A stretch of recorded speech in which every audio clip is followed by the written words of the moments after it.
Hi ನಮಸ್ಕಾರ ಸ್ನೇಹಿತರೆ, ಎಲ್ಲ ಹೇಗಿದ್ದೀರಿ? ಸೌಖ್ಯ ಅಂತ ಅಂದ್ಕೊಳ್ತೀನಿ. ಆ್ಯಕ್ಚುಲಿ ಇವತ್ತು ನಾನು ಶೋರೂಮ್ಗೆ ಹೊರಟಿದ್ದೀನಿ. ನನ್ನ ಕಾರ್ನ ಫ್ರಂಟ್ ಗ್ಲಾಸಲ್ಲಿ ಫುಲ್ಲು ಕಲೆ ಆಗಿದೆ. ಈ ವಾಟರ್ ಸ್ಪಾಟ್ ಇದೆ, ಪ್ಲಸ್ ನನಗೆ ಇಲ್ಲಿ ನಾನು ಕಾರ್ ನಿಲ್ಲಿಸುವಂಥ ಸ್ಥಳದಲ್ಲಿ ಬಾಳೆಯ ಗಿಡ ಇದೆ. ಮಳೆ ಬಿದ್ದ ನೀರೆಲ್ಲ ಗಿಡಕ್ಕೆ ಮಳೆ ಬಿದ್ದ ನೀರು ಗಿಡದಿಂದ ಸೀದಾ ಗ್ಲಾಸಿಗೆ ಒಂದು ಬೀಳ್ತಾ ಉಂಟು. ಫುಲ್ಲು ಕಲೆ ಆಗಿದೆ. ನೈಟ್ ಅಂತೂ ಹೋಗ್ಲಿಕ್ಕೆ ಆಗ್ತಾಯಿಲ್ಲ. ನೋಡಿ, ನಾನು ನಿಮ್ಗೆ ತೋರಿಸ್ತೀನಿ. ನೋಡಿ, ಇಲ್ಲೆಲ್ಲ ಈ ಸ್ಪಾಟ್ಗಳು ನಿಮ್ಗೆ ಕಾಣ್ತಿರ್ಬೋದು. ನೋಡಿ, ಇದೆಲ್ಲ ಹೌದು. ನಿಮಗೆ ವಿಡಿಯೋದಲ್ಲಿ ಅಷ್ಟು ಕ್ಲೀನಾಗಿ ಗೊತ್ತಾಗಲಿಕ್ಕಿಲ್ಲ, ಬಟ್ ನನಗೆ ಹೋಗಿ ಅಲ್ಲಿ ಕೂತಾಗ ಕ್ಲೀನಾಗಿ ಗೊತ್ತಾಗುತ್ತೆ.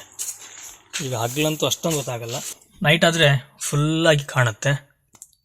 ಆ್ಯಕ್ಚುಲಿ ಎಲ್ಲ ಗ್ಲಾಸಲ್ಲೂ ಇದೆ, ಬಟ್ ನನಗೆ ಸದ್ಯಕ್ಕೆ ಫ್ರಂಟ್ ಗ್ಲಾಸ್ ಮಾತ್ರ ಮಾಡುವ ಅಂತ ಅಂದ್ಕೊಂಡಿದ್ದೀನಿ. ಅದಾದ ನಂತರ ನೋಡೋಣ. ನನಗೆ ಆ್ಯಕ್ಚುಲಿ ಗೊತ್ತಿಲ್ಲ ಈ ಬಾಳೆ ಗಿಡ ಕೆಳಗೆ ನಿಂತರೆ ಈ ರೀತಿಯಾಗಿ ಕಲೆ ಆಗುತ್ತೆ ಅನ್ನೋದು. ಕಲೆ ಆದ ನಂತರ ನನಗೆ ಗೊತ್ತಾದ್ದು. ಏನು ಮಾಡಲಿಕ್ಕಾಗೋದಿಲ್ಲ, ಯಾಕಂದರೆ ಇಲ್ಲಿ ಓಪನ್ ಪ್ಲೇಸು, ಪಾರ್ಕಿಂಗ್ ಜಾಗ ಇಲ್ಲ. ನಾನು ನೆರಳಿಗೋಸ್ಕರ ಈ ಬಾಳೆ ಗಿಡ ಕೆಳಗೆ ನಿಲ್ಲಿಸ್ತಾ ಇದ್ದೆ. ಕಲೆ ಆದ ನಂತರ ನಮಗೆ ಗೊತ್ತಾಯಿತು.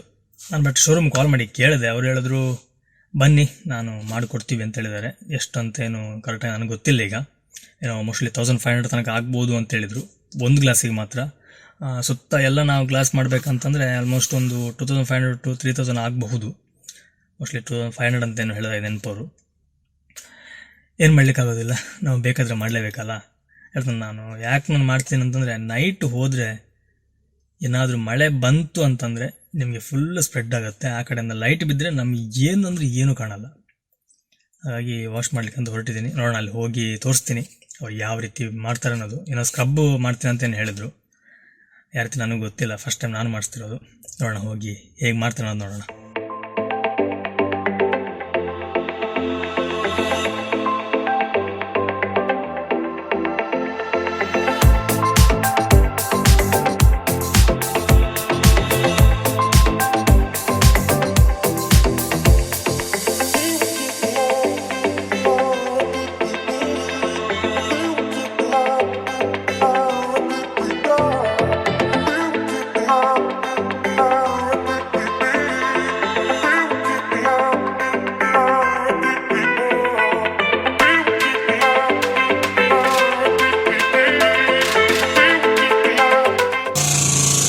ಈಗ ಕ್ಲೀನ್ ಮಾಡ್ತಿದ್ದಾರೆ.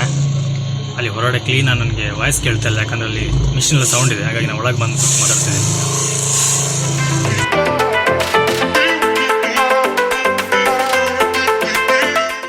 ಸ್ನೇಹಿತರೆ, ಆಯಿತು, ಎಲ್ಲ ಗ್ಲಾಸ್ ಕ್ಲೀನ್ ಮಾಡ್ಕೊಂಡು ಮನೆ ಬಂದೆ. ಇನ್ನೀಗ ಒಂದು ಗಿಫ್ಟ್ ಬರಲಿಕ್ಕಿದೆ. ಹಾಗೆ ಒಂದು ಸರ್ಪ್ರೈಸ್ ಆಗಿ ನಿಮ್ಗೆ ತೋರಿಸ್ತೀನಿ. ನಾನು ತುಂಬ ಎಕ್ಸೈಟಿಂಗ್ ಆಗಿದ್ದೀನಿ ಅದನ್ನು ನೋಡ್ಲಿಕ್ಕೆ ಸಹ. ಹಾಗೆಯೇ ನಿಮ್ಗೆ ಸಹ ಒಂದು ತೋರಿಸೋಣ ಅಂತ. ಬರಲಿ, ಬಂದಮೇಲೆ ನಾನು ನಿಮಗೆ ಅದನ್ನು ಕ್ಲೀನಾಗಿ ತೋರಿಸ್ತೀನಿ. ಸ್ನೇಹಿತರೆ, ನಾನು ಆವಾಗಲೇ ಹೇಳಿದ್ದೆ ನಮ್ಮೊಂದು ಗೆಸ್ಟ್ ಬರ್ತಾರೆ ಅಂತೇಳಿ. ಗೆಸ್ಟು ಇವಳೆ ಲಿಖಿತ ಅಂತ. ಇವಳು ನೀವು ನೋಡಿರ್ತೀರಿ, ನಮ್ಮ ಗೋವಾ ಟ್ರಿಪ್ಪಲ್ಲಿ ನಮ್ಮ ಜೊತೆ ಇದ್ಲು. ಇವತ್ತು ಯಾಕೆ ನಾನು ಇವಳನ್ನ ತೋರಿಸ್ತಿದ್ದೀನಿ ಅಂತಂದರೆ, ನಾನೊಂದು ವಿಷಯ ಹೇಳಬೇಕು. ಆ್ಯಕ್ಚುಲಿ ನನಗೆ ಇವಳು ಗೋವಾಕ್ಕೆ ಹೋದಾಗ ಹೇಳಿದ್ಲು ನಾನೊಂದು ಪೇಂಟಿಂಗ್ ಎಲ್ಲ ಮಾಡ್ತೀನಿ ಅಂತ. ಆವಾಗ ಅಂದ್ಕೊಂಡಿದ್ದೆ ಓಕೆ, ಒಂದು ಲೆವೆಲ್ ಮಾಡಬಹುದು ಅಂತ. ಅದಾದ ನಂತರ ಕೆಲವೆಲ್ಲ ಫೋಟೋಸ್ ತೋರಿಸಿದ್ಲು ಅವಳು ಮಾಡಿರುವಂಥ ಡ್ರಾಯಿಂಗ್ ಬಗ್ಗೆ.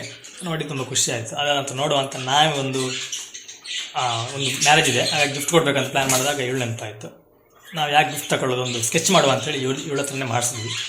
ತಗೊಂಬಂದೆಲ್ಲ ಮಾಡಿ ಮದುವೆ ಆಗುವಂಥ ಜೋಡಿಯ ಫೋಟೋ ಮಾಡಿದ್ದಾಳೆ. ಫಸ್ಟ್ ಟೈಮ್ ಮಾಡಿದಂತ ಅವಳು ನಂಗೆ ಹೇಳಿದ್ಲು. ಆ ಜೋಡಿದಂದರೆ ಸಿಂಗಲ್ ಮಾಡ್ತಾಯಿದ್ಲು, ಬಟ್ ಜೋಡಿಯಾಗಿ ಪೇರಾಗಿ ಮಾಡಿದ್ದು ಫಸ್ಟ್ ಟೈಮ್ ನಮಗೋಸ್ಕರ ಟ್ರೈ ಮಾಡಿದ್ದಾಳೆ. ನಾನು ಸಹ ನೋಡಲಿಲ್ಲ, ನೋಡ್ಬೇಕು ತಂದಿದ್ದಲ್ಲ ಹೇಗಿದೆ ಅಂತೇಳಿ. ನಾವು ಫಸ್ಟ್ ನೋಡ್ತೀನಿ, ಅದರ ನಂತರ ಉಳಿದಿದೆ ಮಾತಾಡುವ. ನೋಡಿ, ಎಲ್ಲ ಕ್ಲೀನ್ ಮಾಡಿ ಪ್ಯಾಕ್ ಮಾಡಿ ತಗೊಂಬಂದಿದ್ದಾಳೆ.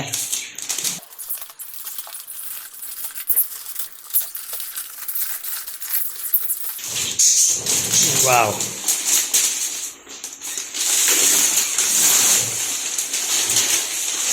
ನೋಡಿ ಎಷ್ಟು ಚೆನ್ನಾಗಿದೆ. ನೋಡಿ, ನಾನು ಇದರ ಒರಿಜಿನಲ್ ಫೋಟೋಸ್ ಹಾಕಿದ್ದೆ. ನೋಡಿ, ಅದು ಒರಿಜಿನಲ್ ಫೋಟೋ, ಇದು ಅವಳು ಡ್ರಾಯಿಂಗ್ ಮಾಡಿರುವಂಥದ್ದು. ಚೆನ್ನಾಗಿ ಬಂದಿದೆ. ಆರ್ಟ್ ಬೈ ಲಿಖಿತ. ಇದು ನಮ್ಮ ಚಾನಲ್ ಹೆಸರು ಸಹ ಹಾಕಿದ್ದಾಳೆ. ಇಲ್ಲಿ ನಮ್ಮ ಹೆಸರೆಲ್ಲ ಹಾಕಿ ಮಾಡಿದ್ದಾಳೆ. ತುಂಬ ಚೆನ್ನಾಗಿ ಬಂದಿದೆ. ನೋಡೋಲ್ಲ, ತುಂಬ ಚೆನ್ನಾಗಿದೆ. ಹಾಗೆಯೇ ನಿಮ್ದೇನಾದರೂ ಆರ್ಡರ್ ಸಹ ಕೊಡಿ, ಮಾಡಿಕೊಡ್ತಾಳೆ. ಓಕೆ, ನಿಮಗೆ ಪ್ರೈಸ್ ಎಲ್ಲ ಡಿಪೆಂಡಂಗ್ ಆಗಿರುತ್ತೆ. ಸೈಜ್ ಯಾವ ರೀತಿ ಪ್ರೈಸ್ ಅದು ಅಂದರೆ ಸೈಜ್ ಮೇಲೆ ಅಥವಾ? ಹೌದು, ಸೈಜ್ ಮೇಲೆ ಡಿಪೆಂಡ್ ಆಗುತ್ತೆ. A3 ಆದರೆ ಒಂದು ರೇಟ್ ಇರುತ್ತೆ, A4 ಆದರೆ ಒಂದು ರೇಟ್ ಇರುತ್ತೆ. ನೋಡಿ, A3 ಬೇರೆ A4 ಬೇರೆ ರೇಟ್ ಇದೆ. ಇವಳ ಇನ್ಸ್ಟಾಗ್ರಾಮ್ದ ಐಡಿನ ಹಾಕಿರ್ತೀನಿ, ಹಾಗೆ ಈಗ ಡಿಸ್ಪ್ಲೇ ಸಹ ಬರ್ತಾ ಉಂಟು. ಇದೇ ಐಡಿಗೆ ನೀವು ಫಾಲೋ ಮಾಡಿ, ಅಲ್ಲಿ ಮೆಸೇಜ್ ಹಾಕ್ಬೋದು. ನಿಮ್ಮ ಆರ್ಡರ್ ಕೊಟ್ಟರೆ ಮಾಡಿ ಕಳಿಸ್ತಾಳೆ. ಎಲ್ಲಿ ಹೋಗ್ಬೋದು? ಆಲ್ ಓವರ್ ಕರ್ನಾಟಕನ? ಆಲ್ ಓವರ್ ಕರ್ನಾಟಕ ಎಲ್ಲಿ ಬೇಕಾದರೂ ಕಳಿಸ್ತಾಳೆ. ಔಟ್ ಆಫ್ ಸ್ಟೇಟ್ ಬಂದರೆ ಆಲ್ ಓವರ್ ಇಂಡಿಯಾ ಎಲ್ಲಿ ಸಹ ಆರ್ಡರ್ ಬಂದರೆ ಮಾಡಿ ಕಳಿಸ್ತಾಳೆ. ತುಂಬ ಚೆನ್ನಾಗಿದೆ, ನನಗಂತೂ ತುಂಬಾ ಇಷ್ಟ ಆಯಿತು. ನಾನು ಇದು ನೋಡಿದ್ದೆ, ಕೆಲವು ಈ ಮಾಲಿಗೆಲ್ಲ ಹೋದಾಗ ಅಲ್ಲಿ ಮಾಡ್ತಾ ಇರ್ತಾರೆ ನೋಡಿದ್ದೆ, ಬಟ್ ಯಾವತ್ತೂ ಅದನ್ನು ಹೋಗಿ ನಾವು ಮಾಡಿಕೊಡಿ ಅಂತೇಳಾಗಲಿ ಅಥವಾ ಮಾಡಲಿಲ್ಲ. ಇನ್ನೊಂದು ನಮ್ಮ ಚಾನಲಿಗೆ ಹಾಕಲಿಕ್ಕೆ ನನ್ನ ಮತ್ತು ಸ್ವಾಮಿ ಒಂದು ಫೋಟೋ ಇದೆ, ಅದನ್ನು ಮಾಡಿಸ್ಬೇಕಂತಿದ್ದೀನಿ. ನಮ್ಮ ಲೋಗನ್ ಚೇಂಜ್ ಮಾಡಿ ಇದನ್ನೇ ಇಡುವ ಅಂತ. ಯಾಕಂದ್ರೆ ನಂಗೆ ಅಷ್ಟು ಇಂಪ್ರೆಸ್ ಆಯಿತು. ನಾನು ಹೇಳಿದ್ನಲ್ಲ, ಇಷ್ಟು ಚೆನ್ನಾಗಿ ಮಾಡ್ತಾರಂತ ನನಗೆ ನಂಬಿಕೆನೇ ಇರಲಿಲ್ಲ. ಬೇಡ ನನಗೆ ನಿಜವಾಗಿ ನಂಬಿಕೆ ಇರಲಿಲ್ಲ. ನೋಡಿದ ಮೇಲೆ ತುಂಬ ಖುಷಿ ಆಗ್ತದೆ ನನಗೆ. ಚೆನ್ನಾಗಿದೆ, ತುಂಬ ಚೆನ್ನಾಗಿದೆ. ಅವಳು ಸ್ವಲ್ಪ ಭಯ, ಒಂದು ಕ್ಯಾಮ್ರಾ ಮುಂದೆ ಮಾತಾಡಿ ಗೊತ್ತಿಲ್ಲ. ಒಮ್ಮೆ ಮಾತಾಡಿದ್ದು ಗೋದಲ್ಲಿ, ಅದಂತೆಲ್ಲ ಮಾತಾಡಲಿಲ್ಲ, ಸ್ವಲ್ಪ ಭಯ. ಇನ್ನು ಹೋಗ್ತಾ ಹೋಗ್ತಾ ನಮ್ಮ ಚಾನಲ್ ಬರ್ತಾಳೆ ಇವಳು, ಆಗ ಭಯ ಎಲ್ಲ ಹೋಗುತ್ತೆ. ಓಕೆ ಸ್ನೇಹಿತರೆ, ನಾನು ಅದೇ ಹೇಳಿದ್ದೆ ಅವಾಗ ನಿಮಗೆ, ನಮ್ಮ ಫ್ರೆಂಡ್ ಬರ್ತಾಳೆ, ಗೆಸ್ಟ್ ಬರ್ತಾಳೆ ಅಂತ ಹೇಳಿದ್ದೆ. ನಾನು ಯಾರು ಹೇಳಿರಲಿಲ್ಲ. ನೋಡಿದ್ರಲ್ಲ, ತುಂಬ ಒಂದು ಖುಷಿ ಆಯಿತು. ಆರ್ಡರ್ ಇದ್ರೆ ಕೊಡಿ. ನಮ್ಮಲ್ಲಿ ಇದೇ ರೀತಿ ಪ್ರತಿಭೆಗಳು ತುಂಬ ಜನ ಇರ್ತಾರೆ, ನಾವು ಅವ್ರನ್ನ ಗುರುತಿಸಲ್ಲ. ಮತ್ತು ಇನ್ನೊಂದು ಏನಂತಂದ್ರೆ, ಅವರು ಎಕ್ಸ್ಪೋಸ್ ಮಾಡಲ್ಲ ಎಲ್ಲೂ. ನಾನು ಮಾಡ್ತೀನಿ ಅಂತನಾಗಲಿ ಏನು ಹೇಳ್ತಾರೆ, ಎಲೆ ಮರೆ ಕಾಯಿ ಅಂತಾರಲ್ಲ, ಆ ರೀತಿ. ಈ ನೀವು ಗೊತ್ತಿರ್ಬೋದು, ಒಂದು ಮಾವಿನ ಮೇಲೆ ತುಂಬ ಮಾವಿನ ಹಣ್ಣಿದ್ರೆ ನಾವು ಬುಡದಲ್ಲಿ ನಿಂತೆಲ್ಲ ಕೊಯ್ಕೊಂಬರ್ತೀವಿ, ದೂರ ಹೋದ್ಮೇಲೆ ಇಲ್ಲೋ ಇನ್ನೊಂದು ಕಾಣ್ತಾ ಇರುತ್ತೆ. ಆ ರೀತಿಯ ಪ್ರತಿಭೆ ಇವಳು. ನಾವು ಆದಷ್ಟು ನಮ್ಮ ಹತ್ತಿರದಲ್ಲಿರೋರಿಗೆಲ್ಲ ಸಪೋರ್ಟ್ ಮಾಡೋಣ. ಸಪೋರ್ಟ್ ಮಾಡಿ ಅವರ ಪ್ರತಿಭೆಗೆ ಒಂದು ಬೆಲೆನ್ಸ್ ಸಿಗುತ್ತೆ. ಹಾಗೆ ಅವ್ರು ಕಲ್ತಿದ್ದಕ್ಕೊಂದು ಸಾರ್ಥಕ ಆಗುತ್ತೆ. ಹಾಗೆ ಪ್ಲ್ಯಾನ್ ಇದೆ ಅವಳದು, ಡ್ರಾಯಿಂಗ್ ಕ್ಲಾಸ್ ಮಾಡುವಂಥ ಪ್ಲ್ಯಾನ್ ಸಹ ಇದೆ. ಆ್ಯಕ್ಚುಲಿ ನಮ್ಮಲ್ಲಿ ಒಂದು 4 ಜನ ಇದ್ಲು. ಅವಾಗ ನನ್ನ ಮಗನಿಗೆ ಡ್ರಾಯಿಂಗ್ ಹೇಳಲಿಕ್ಕಂತ ಸಣ್ಣದಾಗಿ ಒಂದು ಡ್ರಾಯಿಂಗ್ ಮಾಡಿದ್ಲು, ಈಸಿ ಮೆಥಡಾಗಿ. ಓಕೆ, ಅವಳಿಗೆ ಅದು ಈಸಿ, ಬಟ್ ಅದು ನೋಡುವಾಗ ನಮಗೆ ತುಂಬ ನ್ಯಾಚುರಲ್ ಆಗಿ ಅಂತ ಅನಿಸ್ತು ನನಗೆ. ಒಂದು ಡಕ್ಕಿದ್ದು ಮಾಡಿದ್ದು, ಹಾಗೆ ಬೇರೆ ಏನೋ ಒಂದು 2-3 ಮಾಡಿದ್ದೆ. ಐಸ್ ಕ್ರೀಮು, ಒಂದು ಆ ಡಕ್ ಏನು ಬಾತ್ಕೊಳ್ಳಿ ಅಂತಾರಲ್ಲ, ಅದು ಮಾಡುವಾಗ ಆ ಫೀಲ್ ನನಗೆ ತುಂಬ ಖುಷಿ ಅನಿಸ್ತು. ಒಂದು ನ್ಯಾಚುರಲ್ ಆಗಿ ಒಂದು ಡ್ರಾಯಿಂಗ್ ಬಂತು. ಬಟ್ ಅದು ನಮ್ಮಿಂದ ಆಗಲಿಕ್ಕಿಲ್ಲ ಬಿಡಿಸ್ಲಿಕ್ಕೆ. ತುಂಬ ಟ್ರೈ ಮಾಡೋದು ನನ್ನ ಮಗನಿಗೆ ಹೇಳಿಕೊಡ್ಲಿಕ್ಕೆ ಅಂತೇಳಿ.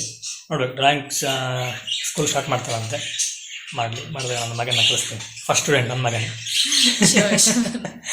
ಓಕೆ. ಹಾಗೆ ನಮ್ಮ ಮಂಗಳೂರು ಆಸ್ಪಾಸಲ್ಲಿ ಯಾರು ಇದ್ದರೆ ಇವಳನ್ನ ಕಾಂಟ್ಯಾಕ್ಟ್ ಮಾಡಿ. ಏನಾದರೂ ನಿಮ್ಮ ಮಕ್ಕಳಿಗೆ ಪರ್ಸ್ನಲ್ ಆಗಿ ಡ್ರಾಯಿಂಗ್ ಹೇಳ್ಕೊಡುವಂಥದ್ದು ಏನಾದಿದ್ದರೆ ಇವಳು ಹೇಳ್ಕೊಡ್ತಾಳೆ. ಮನೆಗೆ ಹೋಗಿ ಹೇಳ್ಕೊಡುವಂಥದ್ದು ಹಾಗಿದ್ರೆ ಹೇಳಿಕೊಡ್ತಾಳೆ. ಹಾಗೇನು ಅವಳ ಮನೆಯಲ್ಲಿ ಮಾಡೋದು ಪ್ಲ್ಯಾನ್ ಇದೆ, ಯಾಕಂದರೆ ಅವಳು ಹೊಸ ಮನೆ ಆಗ್ತಾ ಉಂಟು. ಹಾಗೆಲ್ಲ ಆದ ನಂತರ ಕ್ಲಾಸ್ ಓಪನ್ ಮಾಡ್ಬೋದು. ಅದಾದಾಗ ಅಲ್ಲಿ ಸಹ ನೀವು ಹಾಕಿ ಔಟ್ ಆಫ್ ಯಾರಾದ್ರು ನೋಡ್ತಿದ್ದೀರಾ ಅಂತಂದರೆ, ಅಂದರೆ ನಮ್ಮ ಮಂಗಳೂರು ಬಿಟ್ಟು ನಿಮಗೆ ಡ್ರಾಯಿಂಗ್ ಅವಶ್ಯಕತೆ ಇದ್ದರೆ, ಪೇಂಟಿಂಗ್ ಬೇಕಂದರೆ ಒಂದು ಆರ್ಡರ್ ಹಾಕಿ ಒಂದು ಸ್ಯಾಂಪಲ್ ನೋಡಿ ಹೇಗಿದೆ ಅನ್ನೋದು. ಅದ ನಂತರ ನಿಮ್ಮ ಫ್ರೆಂಡ್ಸ್ಗೆಲ್ಲ ನೀವು ಅದನ್ನು ಸಜೆಷನ್ ಮಾಡಬಹುದು. ಏನೇ ಸ್ನೇಹಿತರೆ, ಇದಿಷ್ಟು ಇವತ್ತಿನ ಸಿಂಪಲ್ ಒಂದು ವ್ಲಾಗ್ ಆಗಿತ್ತು. ಈ ವಿಡಿಯೋ ನಮ್ಗೆ ಇಷ್ಟ ಲೈಕ್ ಕೊಡಿ, ಹಾಗೆ ಚಾನಲ್ಗೆ ಸಬ್ಸ್ಕ್ರೈಬ್ ಮಾಡಿ. ನಾನು ನಿಮಗೆ ಮುಂದಿನ ವಿಡಿಯೋದಲ್ಲಿ ಸಿಗ್ತೀನಿ. Thank you, bye. Thank you.